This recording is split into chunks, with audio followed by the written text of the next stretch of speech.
This is episode 256 of Real Me and Colon, a movie podcast.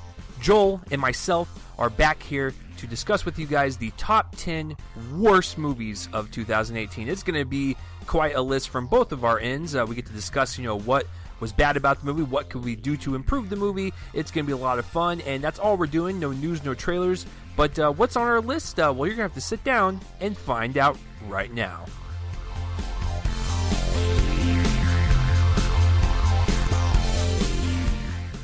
Hello, everybody, and welcome to Real Me and Colon, a movie podcast. I am Chase Lee, one of your co-hosts, and if you were searching on the interwebs for another movie podcast, look no further. You have reached one right here. This is one where we talk about anything, everything in the movie world. It's going to be quite a fun time. On this week's episode, like the intro has stated, we will be talking about the bottom 10 worst episodes. Well, we're reviewing our own show.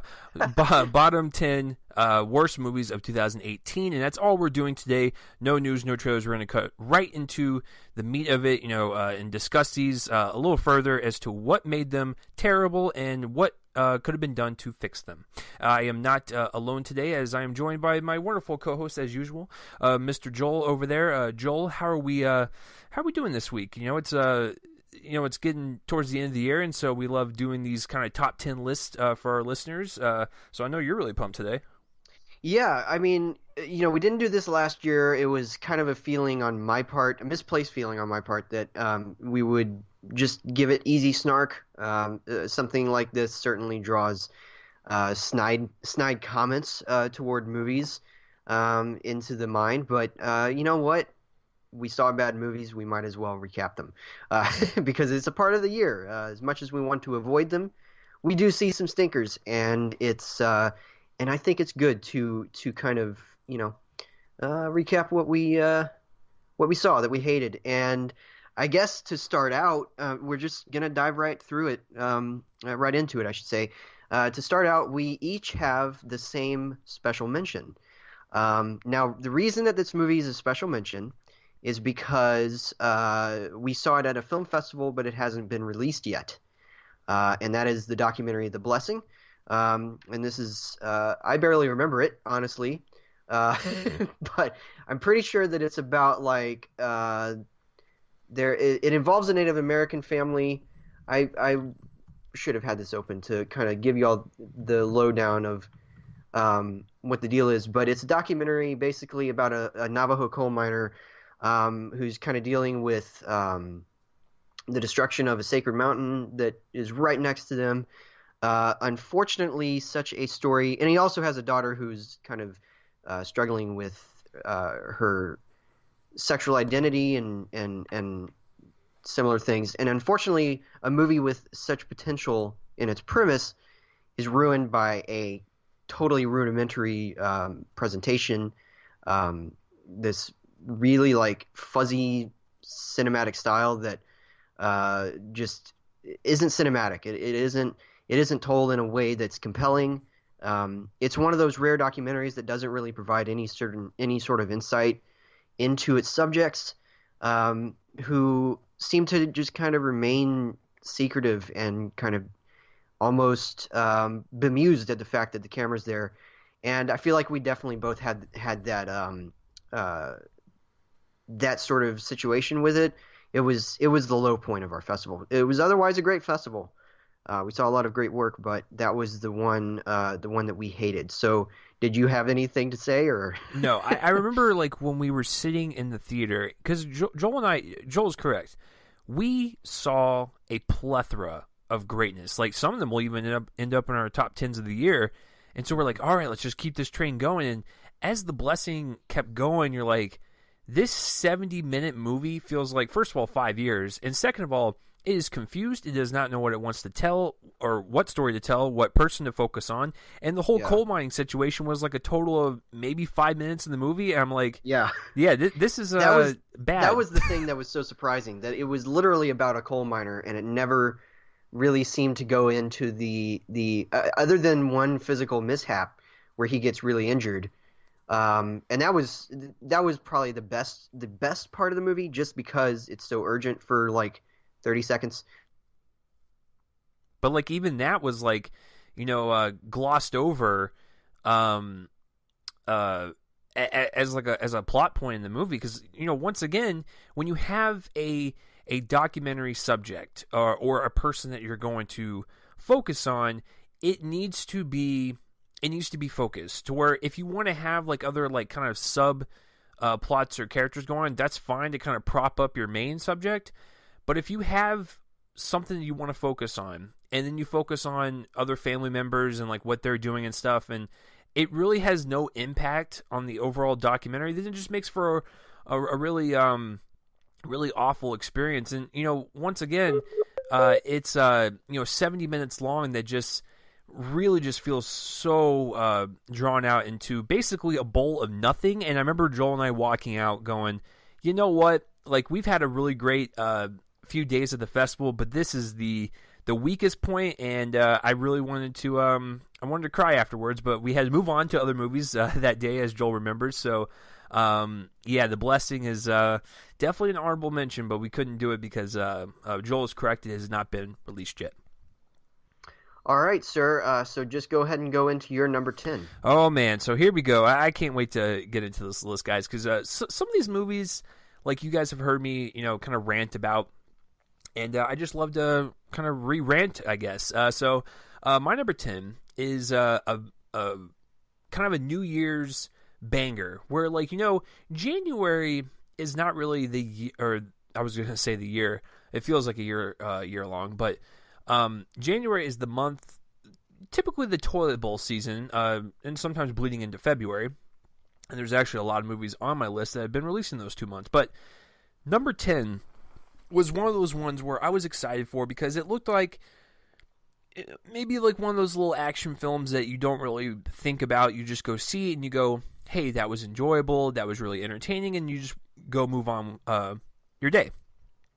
So my number 10, my girlfriend and I saw mid-January, late January, I forgot when, but it was a movie that starred definitely an actress I admire, and kind of disappointing because it just was a very half-baked movie where she was trying really hard. I appreciate her trying, but the actual material just really did not work for me in any aspect. The filmmaking was atrocious, the editing was bad, the action was bad, but Taraji P. Henson was at least decent in Proud Mary. Proud Mary is definitely up there, down there, whatever you want to call this list. It's not the absolute worst, because like I said, at least she gives a damn, I guess. But it is a movie that is very forgettable, and it just makes me question why she would do this and why Sony would do this. Now I know that Joel, you saw this, right? And this one, it wasn't like like super offensive to you, but can you agree that like this one was just a very forgettable little stinker in the month of January? It was pretty negligible. She is trying very hard, and I think that she's fine as far as the screenplay will allow her to be fine. She doesn't have much to work with though, and it's unfortunate because it could have been a really stylish little action film. And instead, it barely has any style. It's actually kind of rudimentary as well. I'm going back to that word. So I obviously didn't include it on my list, but it was. I think it would have been a D+ for me if I had seen it in theaters and we reviewed it on the show. That's where it lays for me. So anyway, pretty ungood, if you will. My number 10, interestingly enough, I went back through our halfway through the year point show, and my number 10 was your number 5 at that point in the year, and that is Kings, from director Deniz Gamze Ergüven, who and it pains me to say that because she gave a great film a couple of years ago called Mustang, which I thought was an incredibly honest and delicate piece of work, and this is the opposite. It opens with the murder of Latasha Harlins just before or just after, I can't remember, the Rodney King riots.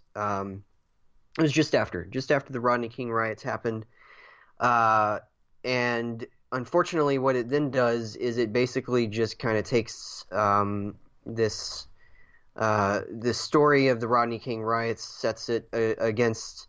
It sets it as a backdrop against the story starring Halle Berry as a mother of a family trying to navigate this area, and doesn't do anything with the cast. Kind of unfortunately manipulates way too heavily all of these disparate parts of the storytelling. Gives a random role to Daniel Craig that is of no use, um, and gives them him and Halle Berry an erotic sex dream that serves no narrative purpose and is incredibly weird. So it's one of those movies where it has unintentional pleasures, I guess, which is why it's only number 10 for me. But yeah, it's pretty bad. It was one that I watched on Screener. And in fact, I believe, did we review this? I think we reviewed this together, right? Yes. Yeah, okay. Because I knew that I reviewed it. I think that you had too. So, yeah, it's pretty bad. There was, it's it's an interesting story. It should not have gone in this direction, in this creative direction at all. There's nothing here that particularly was, aesthetically interesting. It actually looked very flat. There wasn't good cinematography. The editing was basically like a hacksaw was put to the film. It was some of the worst editing of the year, in fact, I think. And yeah, it was all over the map. So that is my number 5, or I mean my number 10. Wow, is Kings.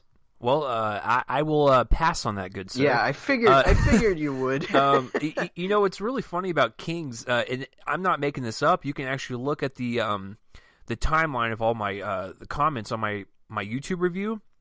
There are people now discovering that movie and going to my review going, I wish I would have seen this review sooner because this movie was awful. Like, there's people now watching this movie, they're finding my review and they're like, I totally agree with you. Like, why is this so awful? And it's like, yeah, man, I don't know why it's just now like clicking with people, but yeah, Kings. Gonna pass. All right, so my number 9 was also a film that I saw in February with the girlfriend. She actually saw most of these with me, by the way. But we saw this one not only at a really bad studio movie grill, so it was just a bad experience, but there were teenagers in there, so that made it even worse. And it also starred one of the best actresses living today and quite possibly of all time. And it just baffles me that she was in this movie. I could see the potential. That's the weird thing. Like Proud Mary, for instance, I forgot to mention, that could have easily been fixed with just a better script and maybe some better action sequences, and it could have been a nice little throwaway movie. This could have been a pretty decent haunted house movie, but the problem is it was very basic, very mundane, and the scares really nothing that was new and added to the filmmaking of the horror genre. It was just kind of there, and Winchester is just definitely one of those ones. Once again, very forgettable. And that's why it's just so low on my list, because there are some decent sequences where I could see the potential in the possible scare or the cinematography, because the production design is not that bad. It really isn't. It's just everything about it just felt completely off, and it felt like a textbook version of like a $5 bin movie you would find at Walmart, and it should have never been released in theaters. It should have been a straight to VOD thing.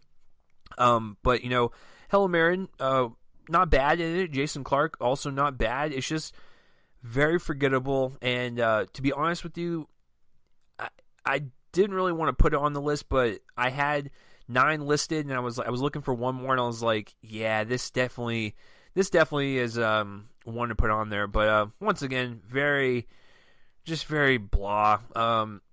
There's really nothing more to say. I just did not really care for it. Yeah, it's not very good. I'm a little bit higher on it than you, I guess. I wouldn't have thought to include it on a list like this. I thought that there was some fun to be had with the setup, and I thought that it kind of included the two of the 3 kind of important aspects of a haunted house movie. But it really reneged on was negligent of the third one, which was an actual like sense of tragic, sort of gothic tragedy, I guess. It was very flat and emotionless to me, and manipulative, especially toward the end, and it gets really silly too, in ways that are not like fun silly. They're just kind of okay, whatever. But yeah, it's not very good. So my number nine is one of the most infamous movies of the year, for various reasons, mostly due to the fact that it had a pretty baffling ad campaign, um, and it was a hostile ad campaign. Uh, but I guess they kind of wanted to kind of take on the. It was sort of hostile, and so they wanted to take on the strong arm, kind of like, I guess, mirroring their subject. Whatever the case, it was really as bad as everybody's heard, and that is Gotti, with John Travolta as John Gotti. This thing is basically just, uh, you know, mobster movie cliches. The movie, it's every bit as lifeless and joyless as everybody's heard it is. And in fact, that's the key. I think that people are expecting something that is like really laughably bad, and it's not even that. It's really just boring. There's some pleasure to be found in John Travolta's performance, which is all over the place, in terms of the fact that he's literally just doing like, a wise guy impression the entire time, and it's a poor one. And it's all to do with kind of Kevin Connolly's direction, of this material and in fact, it was pointed out in the Honest Trailers video about this movie. It was basically just wanting to mimic Goodfellas the entire time. It actively steals lines of dialogue. It actively steals shot compositions. It has this baffling framing device where at the beginning we see a dead John Gotti, have like basically narrate us through this story, and then in the narration of the flashback, there's a thing where the alive John Gotti in prison is narrating his story to his son. So it's kind of an Inception esque kind of narration style. It's really baffling. The movie definitely wants us to like John Gotti, which is hard to do considering he's a violent sociopathic mob boss, and the movie doesn't shy away from that. But it kind of tells us to treat him as like this heroic celebrity, and it's very off-putting. It's really a boring and just kind of lifeless movie. The aesthetic style is incredibly flat. It's shot as well as any given like car ad. And it's just, yeah, I didn't like this movie at all. And it shouldn't be a surprise to anybody. It's pretty bad. There are worse movies this year, though. I feel like it's probably going to be misremembered as the worst movie, simply because it's the most infamous one. In terms of just how the ad campaign was basically, critics had it out for the movie, even though they weren't able to see it before it opened, and it had no Thursday night previews, so they all had to see it on Friday morning if they were going to, and a lot of them didn't want to do that. So yeah, it's pretty bad. So that's my number 9 is Gotti, and I know that you did not see this one, correct? It's one of those things to where I'm glad I didn't see it. I think I was, I think that weekend I was eating a sandwich. I may have gone to the bathroom, and I might have grocery shopped, and those are more important than seeing that movie. So so that is a delicious pick, indeed, because like you said, very infamous. It had a very aggressive ad campaign, I remember, and basically calling all of us out, calling us a bunch of D-bags. All right, so my number 8 is a film that I saw not too long ago, actually. I think it was in September. And I texted Joel, and I believe maybe Brian as well in our group chat. And I said, this was pretty bad. It's a movie to where the first 2/3 of it was very unwatchable in terms of the way the story was told. Very confusing narration from Samuel L. Jackson in the very beginning of it. I get why it was there, but it was a terrible way to start off your movie. There was a very cold bleakness to it that just was really off-putting, and just it was trying to be more profound than it was, and be like, oh, enjoy your life, and you know, you never know what will happen. But it dealt with a lot with like suicide and shootings, and it's a movie that does not make you feel good at all, and it almost just makes you feel ill. And then on top of all that, there are huge chunks in the movie that dedicate a lot of time to characters that don't really seem that important, and they try to tie it all at the very end, but it just seemed lazy to me. The actors, granted, are trying, but I just think from the creator of, you know, This Is Us, it's just he was trying to create that in movie form with life itself, and it just did not come across well at all.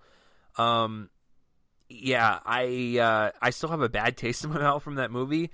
I mean, there are scenes that are shocking in this that make me go, was he trying to make us like feel better about ourselves? Like it was just such an ugly movie. Like not visually, it looked more like a sitcom, but it was just more about the story and the characters that really were definitely off-putting. Oscar Isaac, you know, does a decent job.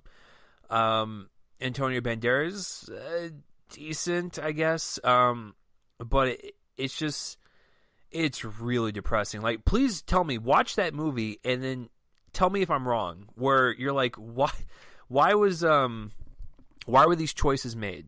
That's what the main question you'll be asking. But it's I definitely can't forget that movie. So I guess it did its job. I remember it for all the wrong reasons. But from this point on, this is where my list will start to get memorable for all the wrong reasons. Now, number 9, number 10, they're very forgettable, but I can remember that they were bad movies.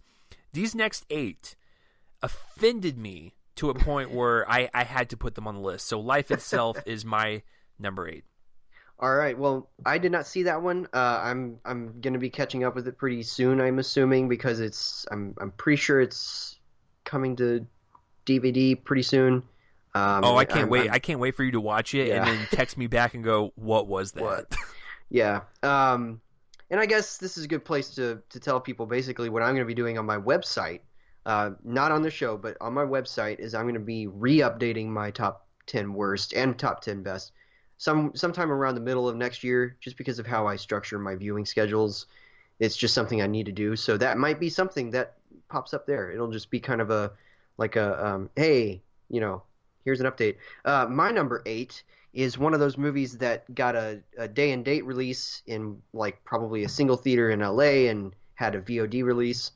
And it's one of 2 appearances from Bruce Willis on this list, because that's where his career has gone. This one's called Reprisal. And it is basically the story of this one is that there's a bank heist, and the security guard of the bank is killed, and so the one of the managers of the bank, played by Frank Grillo, wants to take matters into his own hands and find and kill the guy who committed the robbery. This is one of those movies where a totally ordinary Joe is able to outsmart an apparently really, really intelligent psychopath, even though in reality, because of the fact that the screenplay is so amazing in all the wrong ways, the bad guy isn't much more intelligent than any other bad guy. And in fact, he's actually quite stupid. And so is the hero, and so is everybody else. And this is also one of those movies that was definitely shot on the cheap. There are times where I'm pretty sure that Bruce Willis, who plays his former cop neighbor, who gets involved in the kind of trying to fight back against this criminal, there are definitely times where he is not actually present with the other actors on set because he shot material completely separated from all of them.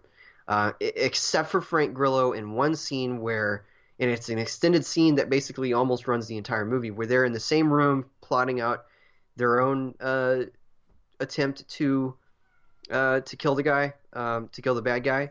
And then all of the other stuff, Willis obviously shot separate from the other actors. So, for instance, that does include one part with Grillo early on where he and his wife and kid are exiting the house and they greet the Willis character who is outside his house. And the film cuts to the back of what is clearly a double. And when they shoot Willis's face, he's reacting to them in a way that doesn't have them in the frame, and it's really awkward looking. And so you can tell that they just kind of had him shoot something really quick with a reaction like, oh, hey, and yet they didn't actually have him present with the other actors in that scene. Another example is that during the climax, he's running and trying to shoot the bad guy at the end. Whatever, spoilers. And when he's running and shooting, they shoot him and the actor playing the bad guy completely separately from each other, so you know that Bruce Willis is literally just shooting the fake shotgun into nothingness. Nobody's there, and the other guy is reacting at another time when they shot his part of the scene. And it basically just highlights the total like shambles of a production that this movie clearly had, with all the reshoots and all the stuff. It's extremely cheap, and it's basically, it's reflected in the storytelling. It's one of those movies where you can tell that it's basically just direct to video. It just happened to get this very small theatrical release at the same time that it got a VOD release. It's absolutely one of those movies, and it's every bit as hilariously awful as you might think from that description. And yeah, so probably this movie is the most hilariously awful one, the hilarious bad choice on my top 10, because from here it goes into some pretty dark places. Dark places in terms of the movie's thematic elements or your psyche? Joel, you have to be a little bit more specific. All of okay, just making sure. Bruce Willis, he's basically the new Nicolas Cage, and at least Nicolas Cage will pump out every once in a while that either appears like so bad it's funny, or some decent experimental stuff with like a Mandy, but like Bruce Willis just does not care. So that's why I'm hoping, and I told Joel this and I told you guys this a while back, Glass will definitely put him back up there if he's given a good meaty supporting role, because I can guarantee you right now M. Night did not give him a main role. Right. It will be Samuel. Yeah, exactly. It'll be Samuel L. Jackson and James McAvoy. They're going to carry that movie, and especially including Sarah Paulson. Bruce Willis is going to have a supporting role, but if it's a meaty role, maybe I can get back on the Bruce Willis train. But for right now, he does stuff like what Joel was mentioning, and the way he was describing it, it just sounds like a big pile of poop. And Nicolas Cage did a similar thing this year. It's a movie in my dishonorable mentions list that I'll include on my website, 211. Really like low budget, same kind of thing. I think it's actually from the same company, in fact. And it was a similar plot too. So anyway, Lord. Yeah, really bad. Mine is, I would say, just as bad, but the problem is this got a wide release, and it makes me cry inside because, as much as I praise the man, he says some stupid things every now and then. He's a flawed human being, but I still appreciate his company and what he does. And I think Joel knows where I'm going with this. Yes, I do. Yes. So I remember when we talked about this, and it was not the weakest movie that we talked about that week, because I remember we did this, and Joel, what was it? It was either Blockers or Rampage, and the fact that whatever the other movie was it felt like it was The Godfather compared to this. So this is a movie where I had no expectations. I just wanted to see it because it's produced by one of my idols I look up to. And he doesn't hit it out of the park all the time. I didn't really care for the Halloween remake that much. And I also did not care for Truth or Dare. This was a movie that really didn't know if it wanted to be taken seriously or if it wanted to be a comedy. The ending is one of those endings that especially this year, that just made me question humanity and made me question, like, what was the point of all that. One of my favorite scenes in the movie is when everything's going down and they're just like, oh my god, people are just dying left and right, and then the main character stops one of the other characters, sits them down in the middle of all this chaos and goes, okay, so here's the truth on why I hate you. And you're like, what? Like, why is this in here? And so they try to make these characters, like, seem, more sympathetic, and it just comes across as lazy and just terrible writing. The dialogue is atrocious. The acting is all bad.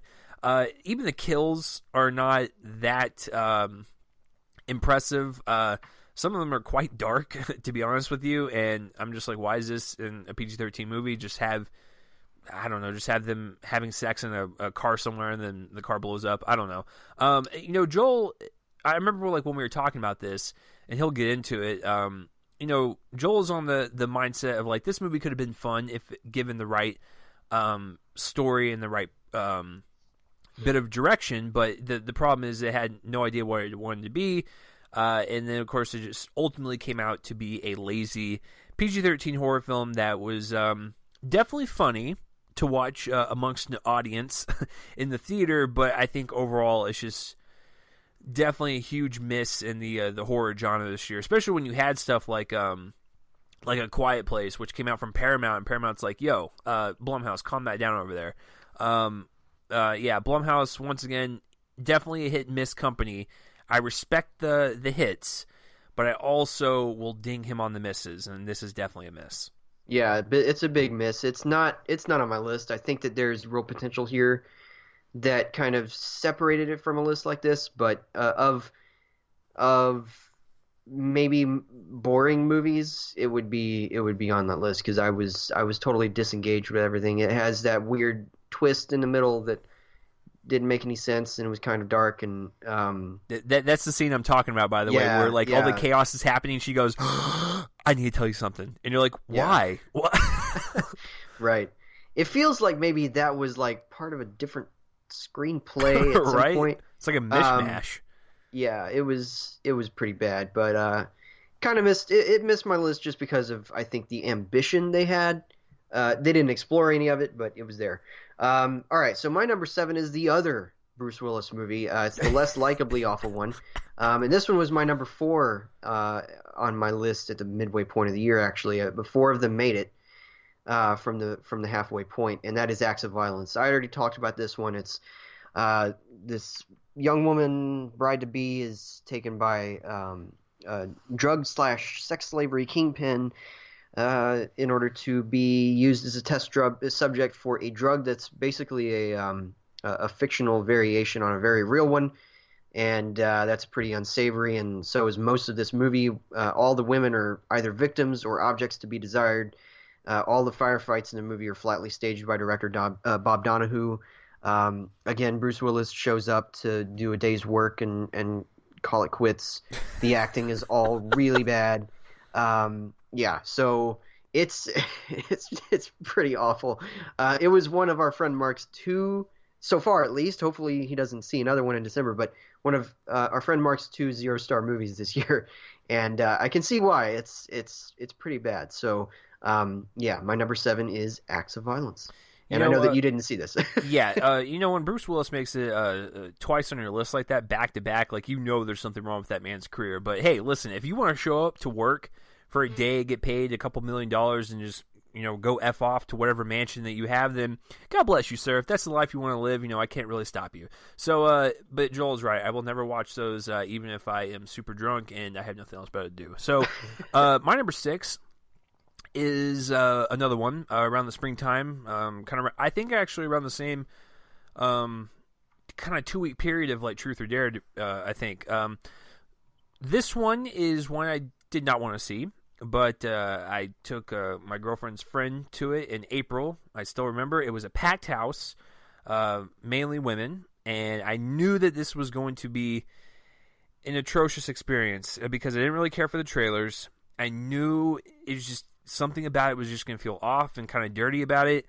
I love romantic comedies. I'm quite a sap. If you guys did not really know that about me, I love. So one of my favorite movies of uh, I forgot what year it was. I think it was like 2009 or 2010. He's just not that into you. If that's not like the most rom-com movie you can think of, then I don't know what is. So I actually like this genre quite a bit. But this one just really felt like a misfire in terms of the messaging that they were trying to portray with body image, and everything just really felt kind of off to me. Now, I know a lot of people might look at it and go, well, this is an empowering movie of people that should not confine themselves to society constructs and really just, feel pretty, in your own body and not feel like you're pressured into changing if you don't want to. I didn't really see that. I found it more of just like, it just, I don't know, that messaging did not come across to me in I Feel Pretty. And of course, I'm not like an Amy Schumer hater. I quite like Trainwreck a lot, actually, and Snatched was a whole different story. Let's not talk about that. But she has definitely been falling by the wayside. She's not bad in this movie. This is just more along of the screenplay in this instance. It does have like kind of this like General Hospital, like kind of stale, bright look to it that I really don't care for in some comedies. It just it's very unappealing and as a visual sense. I don't know. It's just the comedy didn't really work for me. It was just kind of like one of those rom-coms that felt like it was making more of an effort to do something positive, but it just came across as negative to me, and definitely stuck with me as a rowdy theater experience that I just would like to forget. But here I am. So I Feel Pretty, definitely bad. Definitely not the worst, because these top five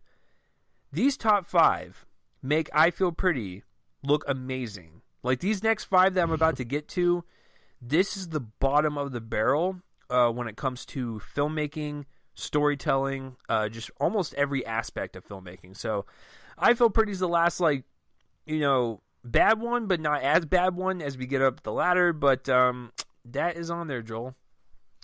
Yeah, it seemed weirdly divided on its message. I caught up with this one later on, and yeah, it's not very good. I thought that Schumer was good. I found her quite appealing. I thought Michelle Williams was a lot of fun as this weird, like, wispy voiced fashion mogul that she believes is her curse, and I thought that Emily Ratajkowski, who plays sort of the quote-unquote traditionally pretty woman, has issues of self-worth. I thought that was cool, but it's following this character where it has this really divided attitude about her feelings. It's weird. It's like the message is sound, but I think that the film is hesitant about preaching that message, and it was definitely a letdown. So, all right, my number 6 is a movie that, ironically enough, made it onto the list above Acts of Violence, even though at the halfway point of the year, it was just a dishonorable mention. But more and more thinking about it, and particularly about how completely just incomprehensible it is, it made it onto this list, and that is Dark Crimes. This is the very, very dark and dank and pointless movie starring Jim Carrey as a Polish cop who's trying to investigate a cold case, and it also brings him into a current case involving a novelist whose work has apparently inspired a death or a murder. Except that I have no idea what's going on in this movie most of the time, and so the reason is because of the lack of any sort of dynamic pacing or any sort of like sense of humor. And I say that not just because Jim Carrey's in the movie. I say that because literally the only thing about this movie that reflects that kind of thing is the character of the novelist, who is basically just one of those provocative writers who he's a character in that sense of the word. And he chews the scenery, whereas Jim Carrey just kind of walks around with an aloof expression half the time and has this Polish accent that seems more like an Irish accent most of the time. It's really bad, and it's really pointless, and it's really confusing. So yeah, that's my number 6 is Dark Crimes. Yeah, that's one of those ones I definitely missed, and I am definitely not someone that's afraid of watching Jim Carrey go beyond comedies. I actually prefer his non-comedy work anyways, but this just seemed like a very half-baked type of murder mystery thriller. I mean, when we saw the trailer, I remember talking about it, and I remember saying that, like, hey, I might give this a shot just because I trust Jim Carrey doing these non-comedic roles and, specifically choosing ones that he does. Like, he doesn't choose that much anymore, and so, like, if he's choosing it, like, he sees something in it, right? And, when I heard Joel talk about it, I was like, okay, so, yeah, that makes a whole lot of sense now. So, definitely one I missed, but, I still like Jim Carrey, even if he's cuckoo for Cocoa Puffs sometimes, and talking about, I forgot, but if you guys have not seen that documentary on Netflix, where he's talking about his role as, oh God, Joel, what's the Andy Kaufman? Andy Kaufman in the Man on the Moon. Please watch it. It is outrageous. Some of the things that that man says will, I guess, as the kids say, woke. Just extremely woke. All right, so my number 5, going back to one of Joel's picks, Kings. Okay, with the cast in the actual subject matter, with like the Rodney King riots and stuff, I'm like, oh wow, this could actually be like a pretty decent little movie, with police brutality, politics, and just all of that. I just that's real history, and so I'm just like, cool, let's translate that into a movie. Well, first of all, the actual riots are a backdrop of the entire movie. It's actually plotline B. Plotline A is Halle Berry's family, her relationship with Daniel Craig, and that's it. So there's not really much to kind of bite off of in terms of drama to be attached to. It's just kind of there. A lot of characters will kind of come in and out of the story, don't really have that much screen time, make no sense, and then we'll just like cut away from them for like 30 minutes and go to somewhere else, and it just really seemed unfocused. And then Joel's correct. That erotic sex dream is one of the weirdest things I've seen in cinema this year. And I've seen some weird stuff, ladies and gentlemen. It's weirder than anything in Hereditary. No, I'm serious. Like, yeah, it's like, Toni Collette hanging in midair, like sawing her neck off, isn't as weird as seeing this art student film, on a set somewhere with like one light on them, like sensually touching each other. It's so strange, and so like that. Yes, that part is bothersome, and luckily it's not that long. But it just seems like with Halle Berry and like Daniel Craig's talents, they are wasted. And I think the one thing that irritated me the most, and this goes back to the whole Truth or Dare thing I was telling you guys about, the ending. The ending to this movie just happens, and then you're like, cool, where's it going to go from there? And then just credits. Oh, okay, so the riots were getting started in the last like 10 to 15 minutes of the movie, and you're like, okay, this is where the meat of the story's happening. Okay, everything's intertwining. And then it just ends. Like, after something pretty devastating just happened in front of us, we're like, this is where you're going to end the movie? So it just felt like a complete waste of time. And there's even one 10, 15 minute long scene where they're handcuffed around light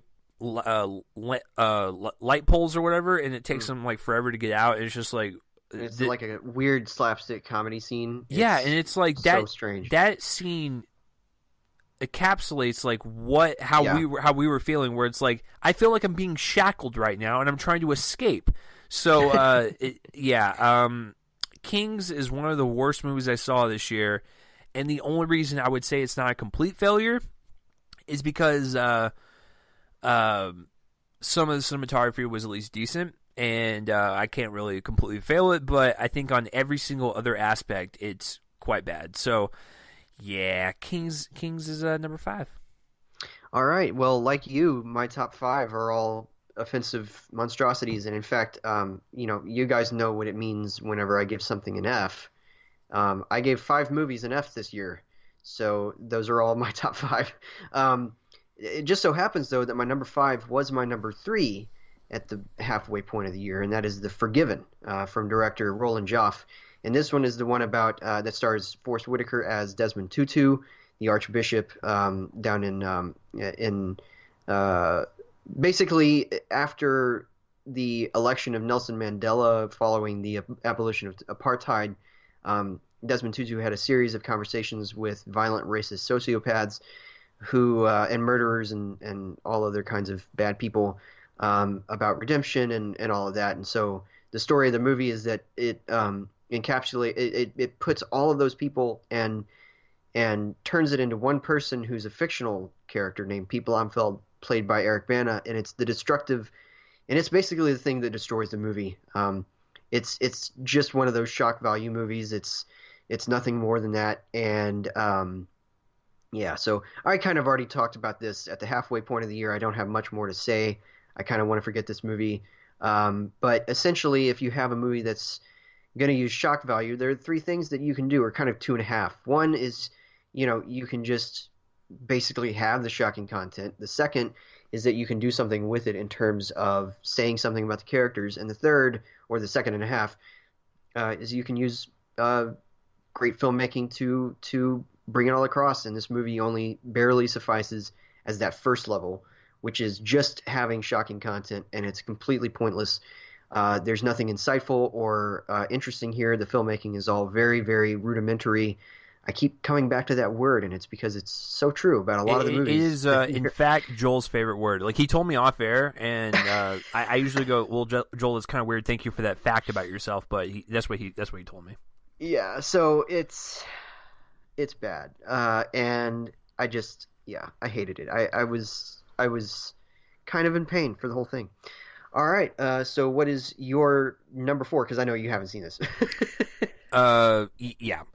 Most of the movies that you talk about, I go, what gas station did Joel go to pick that up? Like, I want to know, like, which is it, a racetrack, a 7-Eleven? Where did he go? So, it was a racetrack. I see. That's what I knew. That's why I knew it.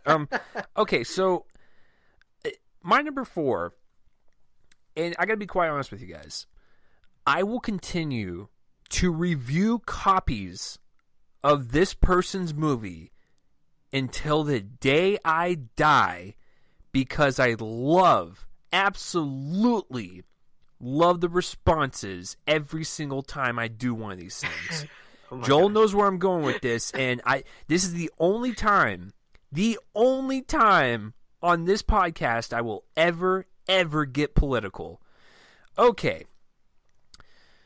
So it was 2 years ago that I received a copy of a screener from a certain gentleman that, yes, has been arrested for actual voter fraud. That is a real thing. I'm not making that up. That's what he got arrested for.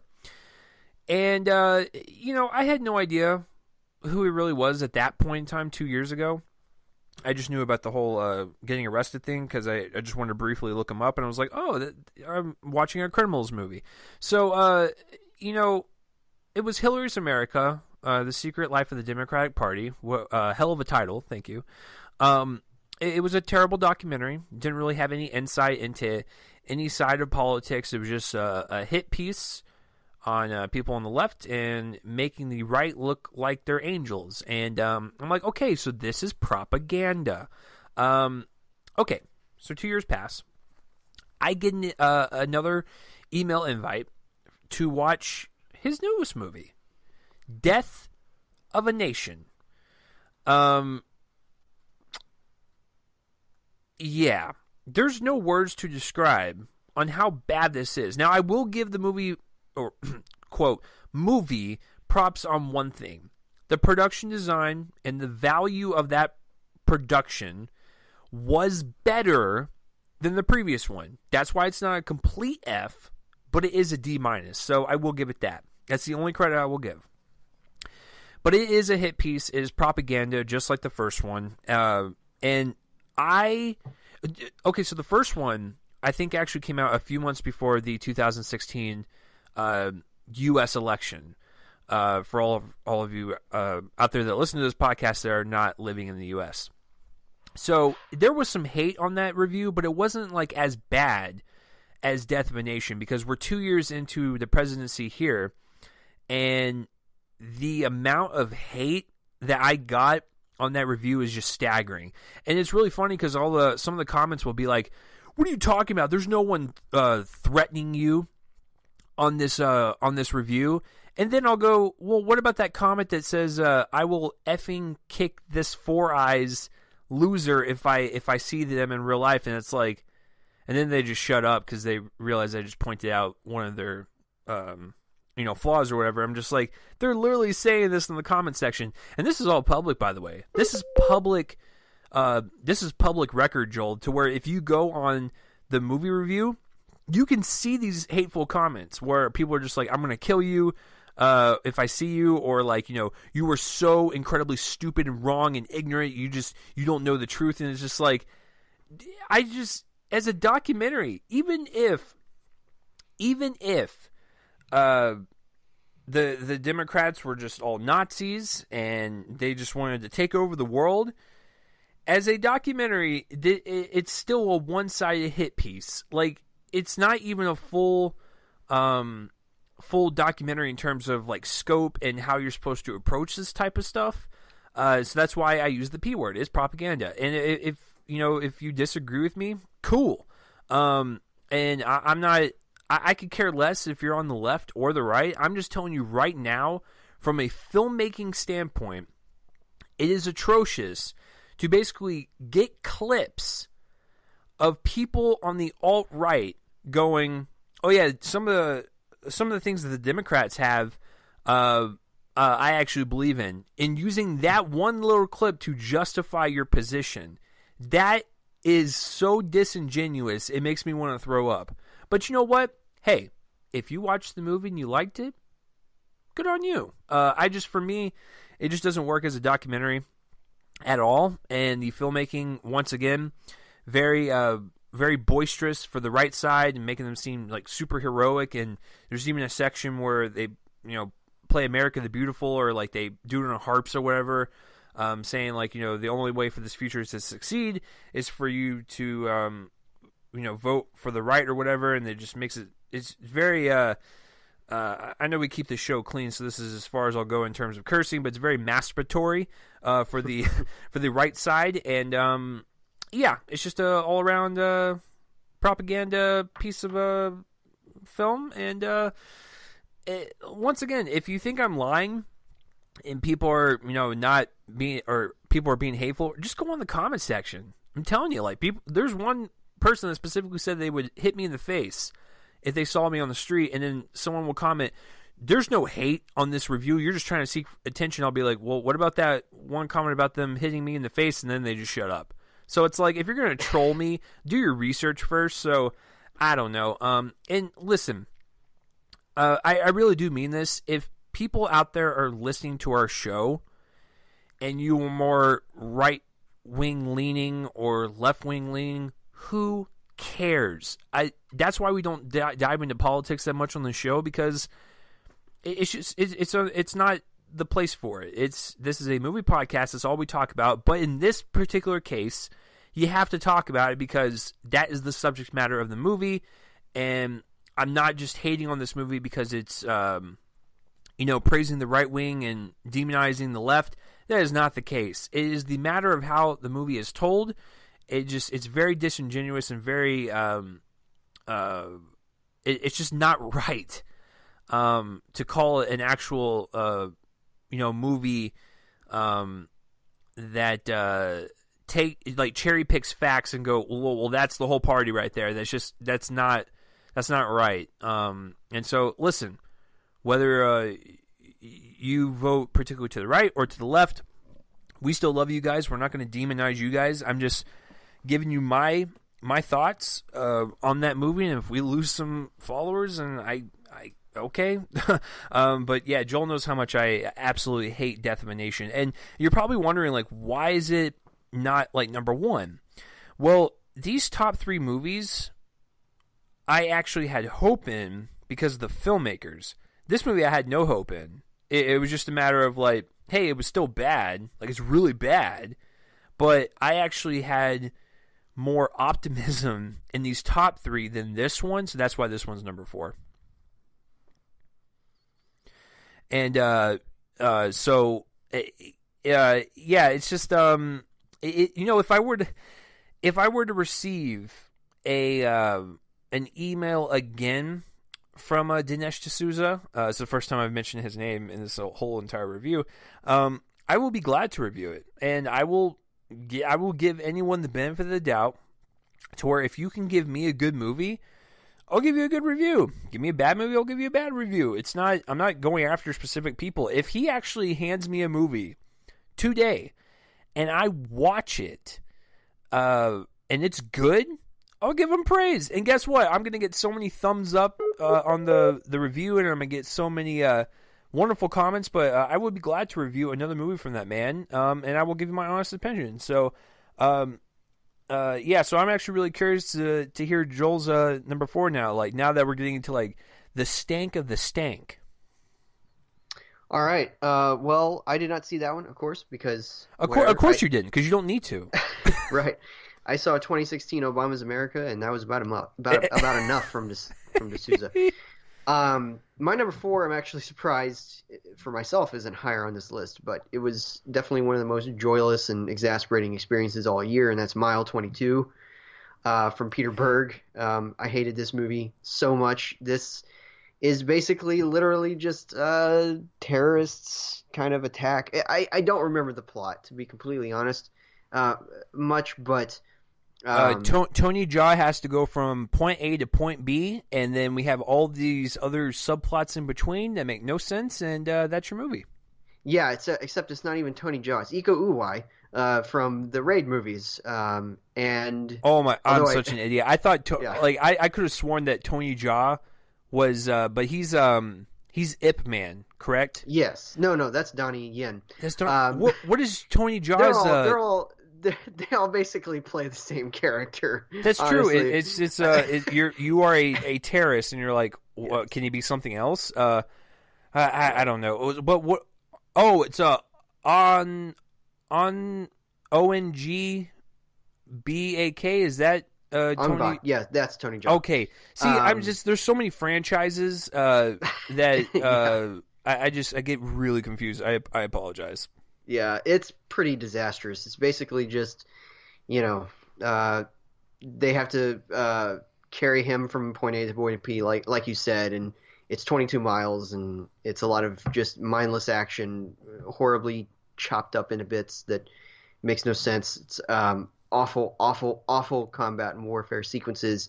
It's totally just an excuse for a bunch of nonsense that happened. It's just bad. It's bad, and the editing style here is just explode. Lots of loud action. No room to have the characters actually become characters. All of them are really, really mean-spirited. It looks like they're all having a terrible time filming this movie, especially Mark Wahlberg in the lead role, kind of. And John Malkovich shows up. It's just with a terrible wig. With a terrible wig. Oh my gosh, yeah, that terrible wig. Ronda Rousey is in this for some reason. It's bad, and so yeah, hated Mile 22. Well, that's a great segue, because that's my number 3. Oh, nice. Yeah, no, I think in terms of a movie, like on a technical level, this movie is just pure butt. It's just the editing was run through a lawnmower. Like as soon as the movie started, I knew that we were in trouble. Because it started out with Wahlberg and Rhonda in a diner. And I'm like, okay, they're just having a normal conversation. That's not a problem. But they cut to 8 different shots within a matter of 20 seconds. And I was like, oh, no. This is what the whole movie is, and this is going to be irritating. And on top of all that, Mark Wahlberg's character is kind of a dick. And you're like, why would anybody work with this man? He's super abrasive, and he's just like, it's my way or the highway, a-holes, get out of my way. And it's just like, we're supposed to follow this guy? Like, this is supposed to that's supposed to be the hero, whatever. And then the ending twist, I saw coming from a mile away, and I'm like, oh my God, this is probably what the twist is going to be. But once it actually happened in the movie, I was like, they actually went there. Like, this is actually kind of embarrassing. And so, in terms of a Mark Wahlberg, Peter Berg, like, team up, it is the worst thing, without a doubt, that they've done together. And I know that they've had some controversy with, like, Patriots Day, being, too soon after the Boston bombing. I get that. And there's controversy there. And so people hate them for that. But this one, on a very basic filmmaking level, is atrocious. And the editing is bad, just like what Joel said. But also, the actual cinematography is bad. Everything, absolutely, almost every single shot is a close-up. And when you're fast-cutting that, it becomes headache-inducing. Where you're sitting there and you're seeing these scenes on the big screen. Not only is it haphazardly, like, edited, but most of the shots are close-ups. So when you're cutting all those back-to-back within 20, 30 seconds of each other, it causes motion sickness. So, the cinematography, all close-ups, the editing is cut every 2 seconds. All the characters are super unlikable. The ending twist is stupid. And just the whole time, like Joel said, the action is just chop, chop, chop, chop, chop. There's nothing to make you soak in what you're watching. The only bearable scene was when the subject that they're trying to transport kind of breaks out of the medical bay area and, like, is kicking ass and, like, doing these amazing, like, martial arts moves against these two guys. It's well done, but once again, close-ups, really choppy editing makes it for an unpleasant watch. And you would want to, as an audience member, you would want to soak that in. So it is just a mess of a movie. And this is where the disappointment starts to come in, because I expected a whole lot more from Peter Berg and Mark Wahlberg. Because like I said, even with the controversy of the Boston bombing and being too close to that with Patriots Day, even with people that hated that movie, I still think that this movie is probably the most hated out of all four of them they've done together so far. So, yeah, Mile 22 is... I wasn't expecting a lot, but it definitely left more of a bad taste in my mouth than I thought it would. So, yeah, I'm glad that Joel and I have this one pretty close to each other. Yeah, it's pretty bad. And, I have liked all of their pairings up until this point. I like Patriots Day, I like Deepwater Horizon, I like Lone Survivor, but this is the nadir. This is their low point together. All right, so my number 3 is actually ironically placed because it's the third of a trilogy, and that is God's Not Dead, A Light in Darkness. Oh, God. Yeah, so this one is particularly awful. The previous two, I felt at least, they were bad, but they at least had their hearts somewhere kind of adjacent to the right place. This movie has misplaced both its heart and its brain. It has a really weird attitude toward, for instance, social justice. In fact, the thing that incites the plot in this movie is an act of social justice that ends up killing someone in order to move the plot forward. And it's not just that it has to kill someone, it has to kill a black character, which is really, really very problematic. It's a visiting minister from Ghana who has appeared in the previous movies, played by Benjamin Onyango. And so a lawsuit develops because the student that does the thing is he basically throws a brick through a window of the church. It dislodges a gas pipe, and when the minister is in the his name is Jude, is in its vicinity, it explodes and he it sets the church on fire and it kills him, and he ends up dying in the arms of the American the character who's kind of the connecting element of all the movies. Dave Hill, played by PureFlix creator David A.R. White. And so a lawsuit develops. His atheist brother comes to help him, played by John Corbett. And meanwhile, Adam kind of suffers a crisis of conscience about whether or not to keep his involvement secret. And meanwhile, for some reason, the main character of the movie is his girlfriend, even though she has absolutely no narrative importance other than the fact that she decides that they need to reevaluate their relationship. The movie follows her, and if you're as baffled to hear that after what I described as I was, you got the point. And also, this movie ends up being strangely partisan because there are cameos by people like Dana Lash and Janine Pirro, and essentially the message of the movie is about fighting back against persecution of Christians in America, but by way of the most ridiculous examples, because ultimately this particular act of rebellion that ends with a death is not actually in any way related to any sort of religion. It makes no sense. It's sort of like how the second movie, if anybody's seen it, they'll know what I'm talking about. It was about a momentary lapse of privilege that basically amounted to a violation of the First Amendment, even though it was an answer to a question. The question should have been the problem, not the answer. And that's basically the mindset of this whole series. It's just basically one kind of really, really like thin straw man argument after another, and it's totally just it's offensively bad because of the fact that basically all of this is meant to manipulate in the baldest and most inane ways possible. It's just bad, and it has no bonding element either. The first film had theological debates between a student and his teacher, and the second film had court proceedings. This one has nothing like those things. Nothing that it basically leads to a bunch of sluggish pacing. It just meanders really like tonelessly through this plot. It's just a deadening experience from beginning to end. And yes, I'm going to end this on a joke surrounding the title of the series, which is also the title of a Newsboys song. Nothing about this film is surely alive. So I've left you all off with that, and I do not apologize. Yeah, it's really, really, really bad. Worse, much worse than the previous two. Yeah,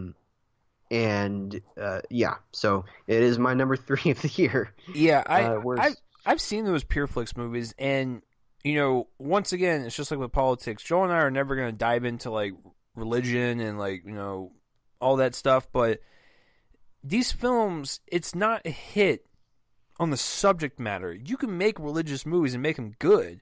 The problem is the filmmaking is bad.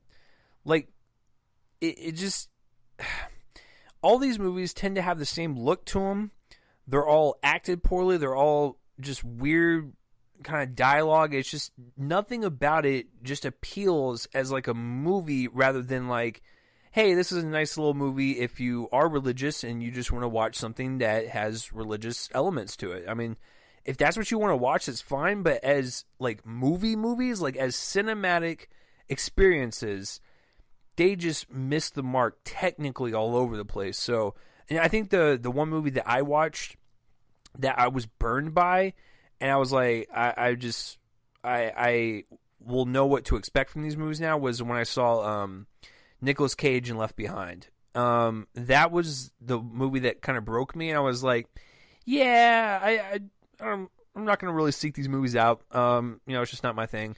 Oh, that wasn't even PureFlix, so you haven't missed anything. And I saw that, and I saw that one at like 2 a.m, and I stayed up and watched the entire thing, and I was just baffled that people would make this stuff and people would gobble it up. But hey, then again, people will gobble up these terrible like horror movies and all that stuff, and they'll make $100 million, and then Joel and I will cry on the inside. So my number 2 is actually hey, so I'm pretty sure that you had the same top 2.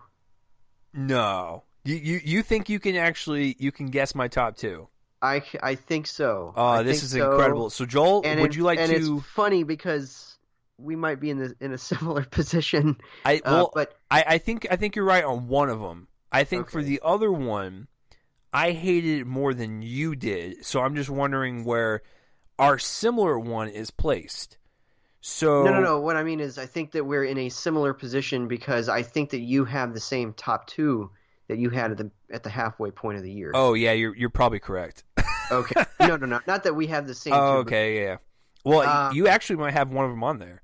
Um, well, no, no, I don't. oh, really? Oh, No. interesting. Okay, so, um, my number two is actually would not be a bad movie if it weren't for some interesting character reveals, the end of the movie, and some of Oh, the you performances. switched them. Yeah, I Okay. did switch them. Even my girlfriend was surprised that I switched them. Right. So my number two has two of the most esteemed actors like ever to grace this industry. They are not the issue with the movie. The issue is a certain character reveal at the end of the second act to make us want to like these people, I guess. And then when the end of the movie happens and certain characters just go, well, I guess they're gone now, and then they just walk away and the credits roll, it makes the whole experience just really, really distasteful. And I was like, I don't know how anyone could like these people. Because even the person that got screwed over, even they are a bit unlikable. And I'm like, okay, so what am I talking about? It's The Leisure Seeker.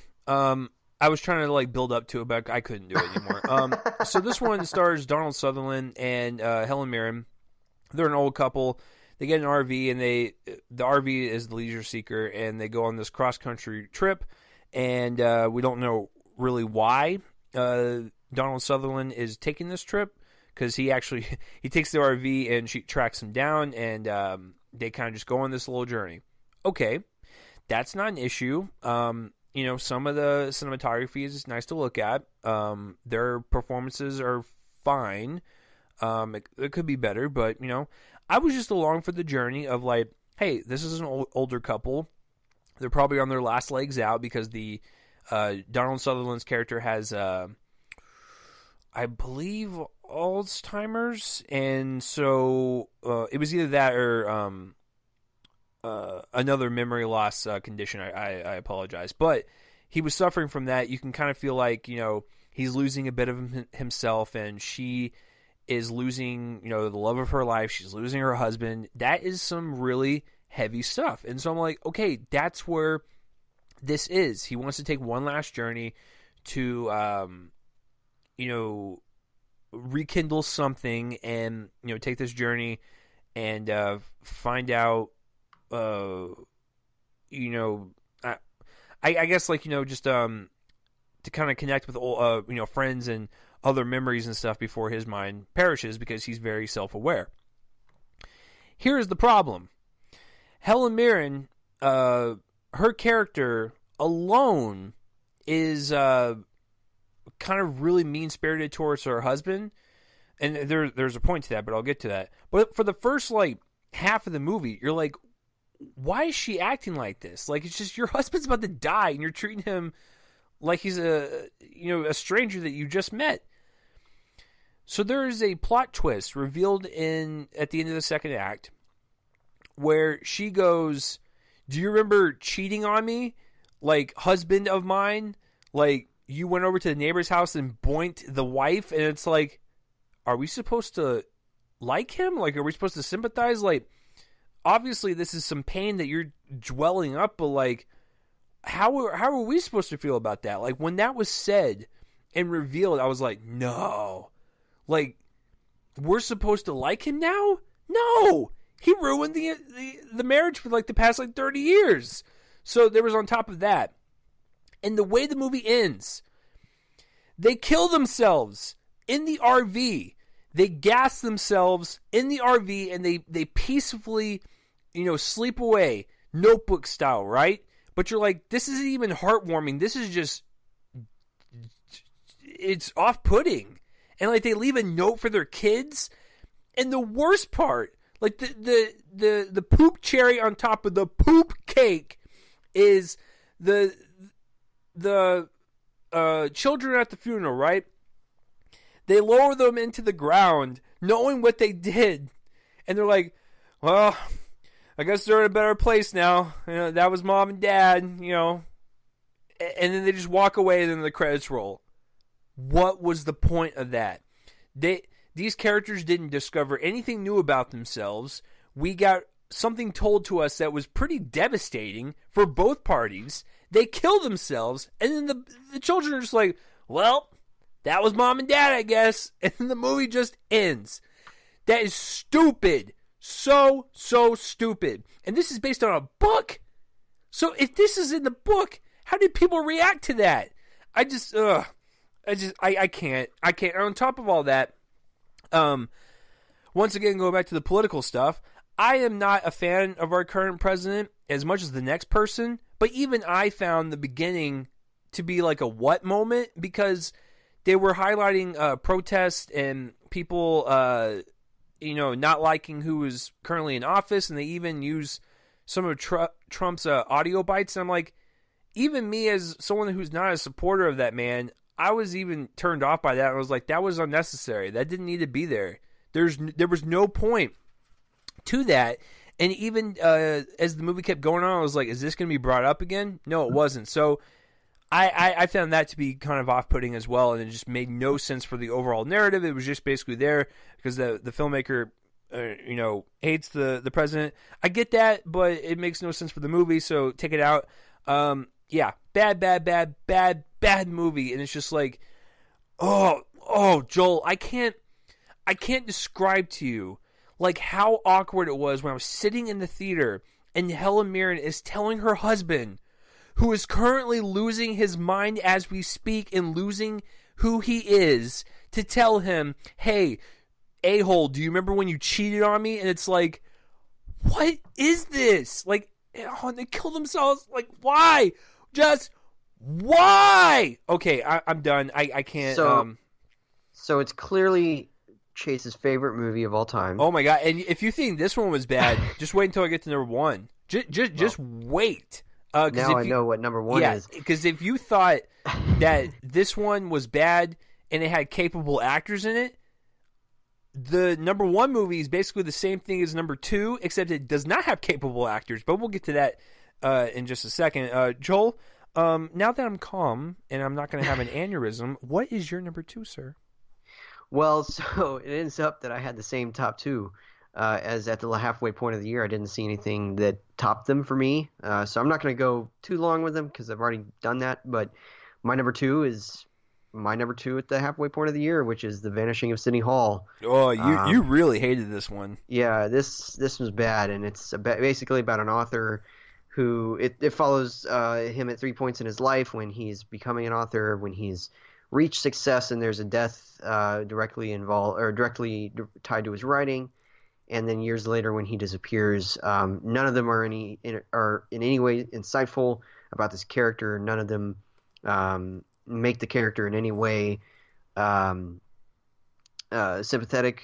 It's just a lot of trite nonsense, back to back to back to back to back, and I hated it. Logan Lerman is the main guy, and he's a promising actor, but he couldn't make this work. Also has Elle Fanning as his eventual wife in the movie, and she just basically exists to have a big suffer session essentially in the second half of the movie. It's just really, really bad. Everything about this movie is unlikable. It doesn't even convince us that he's a good author. He's being compared to people like Holden Caulfield, but he doesn't come that high. So I just hated this thing. But I won't say anything more. I mean, I kind of and it's the same thing with what my number one is, which is, So we'll get there. But let's get into your number one. I know that this is one that you covered as well at the halfway point. So, do you have much more to say? I mean, I don't have much more to say. It's just iconic on how bad it is and how long it has lasted all year long. I remember when I did a double feature of this movie and American Assassin. American Assassin was bland. It was kind of boring, and I still would say that was the highlight of my day. The other movie that I saw, I remember when my girlfriend came to pick me up because I didn't have a car at that point, and she was wondering how the movie was, and I told her I could not believe what I was watching. Like, I couldn't believe that version of what we saw made it into theaters. Now, I've ranted on this movie twice on this show. One as a main review we did in February, and then, of course, like Joel said, at the halfway point. So I won't say much more about it, but it is an atrocity on all levels, except for some excitement towards the very end when the actual incident occurs in terms of editing and putting together the sequence to making it somewhat interesting. Other than that, everything else is a waste, and I could not believe that draft of the movie was released in public to consume with actual currency.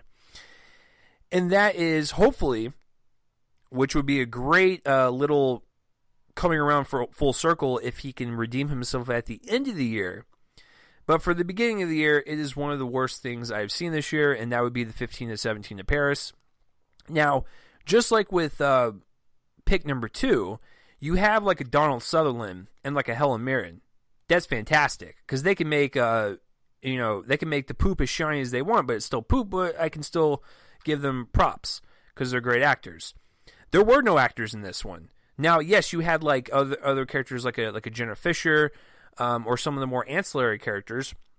They're, yes, pivotal to the main characters, but they're not really in it that much. This primarily focuses on the 3 real-life guys who went through this incident on the 15 to 17 in Paris, where there were some terrorists on it, and they actually like stopped the actual attack with their bare hands, and they were heroes for doing so, rightfully so. This is not a slam or hit on the actual event that took place and them saving those lives and stuff. That is amazing. That is some heroic stuff that I will always praise, and they are true life superheroes in my book.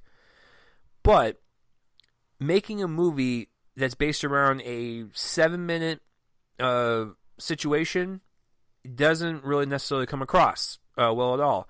It meanders building up to that point, so it's quite boring. On top of all that, the editing, just like with Mile 22, is kind of atrocious. It's going all over the place. Doesn't really have any weight to anything. It's just like, here's a scene of them getting ice cream for 10 minutes. All right, let's jump ahead to them on the rooftop. Okay, and then let's jump ahead to this back in the day, and then jump to this in the future. And it's like there's no sense of time, so it's just kind of going all over the place. So it's very choppy to watch. The actual look of the movie is kind of like whatever, kind of has like the Clint Eastwood touch, where kind of muted colors, kind of old school, kind of like him. Some of the sets are really bad. Like when they were younger as kids in the school, it just didn't look really right. Okay, and so I avoided saying this to bring this up as the last bit, but the acting is bad. And this is not just the 3 main guys who are the actual real-life people. They are not actors. I get that, and I get what you were going for, but you still have to judge it as a movie. Did they come across as capable actors that make you suspend your disbelief in what you're watching? No. Everything they said was awkward, and just didn't really match the other actors that they were going up against in each scene. So, like, if they were, like, acting up against other real-life actors who have been doing this for years, it makes them look even worse. And so I don't want that to happen because it makes them look bad and it takes away from the actual event that they, did in real life. And so, I get that they're not actors, but they're still bad in the movie. All the other actors in the movie, kind of like whatever. The kid actors were also bad. I usually, I'm like a hit and miss with like child actors. Like some of them are like really good, and some of them are just should take more acting lessons. But the kids in this one were pretty bad as well. Now that's not to say like towards the end, when the actual event happened, they weren't good. I mean, there wasn't much dialogue to say, so they were just doing physical actions, and they actually portrayed those really well. But just up until that point, it was just a train wreck to watch and really unpleasant. And I could not believe that something that choppy with the editing and the acting and just the overall flow of the movie made it to pass and people approved of it. Now I'm hoping, this is the ironic thing about this list is that my number one is made by Clint Eastwood, who has a movie coming out later this year that looks amazing. So here's my bit of optimism bleeding into that movie is that I'm hoping this redeems him and we all just forget about the 15 to 17 in Paris. That is my number one. I'm tired of talking about this movie. It will never be brought up again unless Joel and I are on our deathbeds and we're like, what was the worst movie of each year that we've done the show? And then Joel will be like, 2018, 15 to 17 in Paris. And then I get angry at him and then I probably die of a heart attack. So that is the only time I'll ever bring it up again. But that is my list. I have completed it. No more bad movies, please, this year. But Joel, I know that your number one has not changed. So would you like to say it again for at least a second time?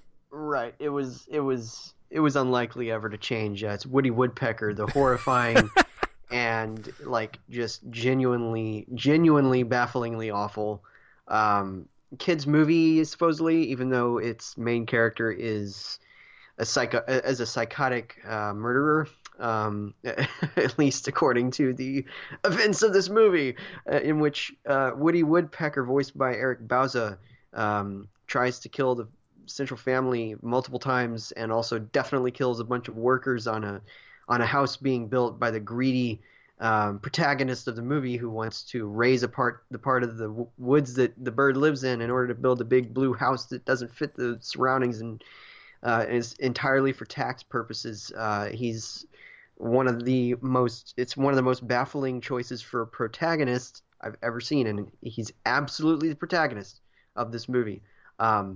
It's bad. It turns into a kidnapping plot where kids are put into direct danger. It's just absolutely unspeakably bad. It made me long for furry vengeance.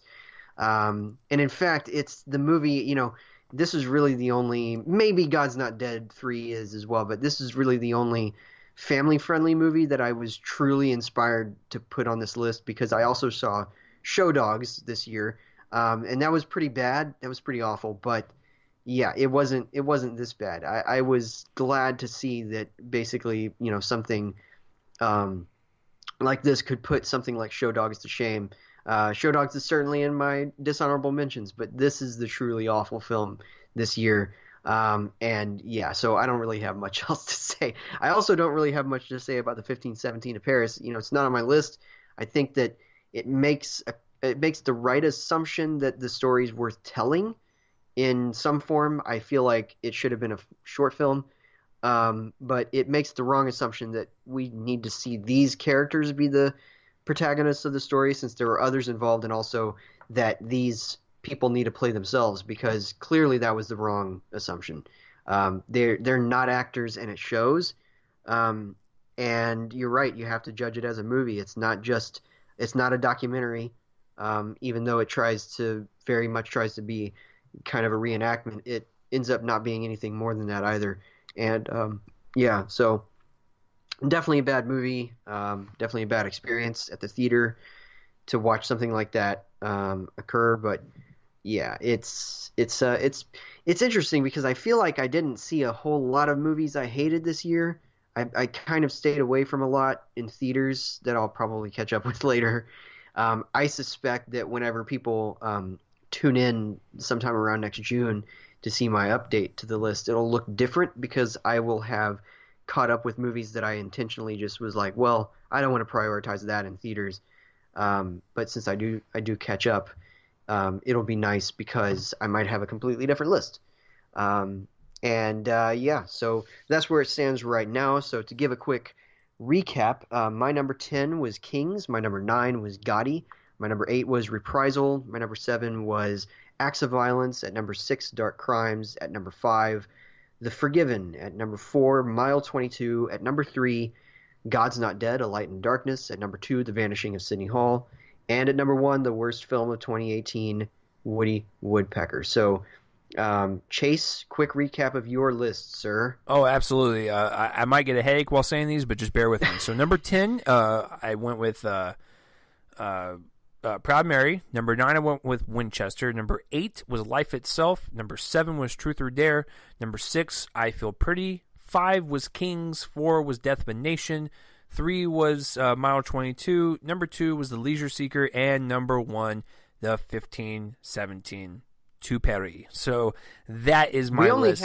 We only had 2 overlap points with Kings and Mile 22. So we were definitely in agreement on those. Although that's mostly because you didn't see most of mine.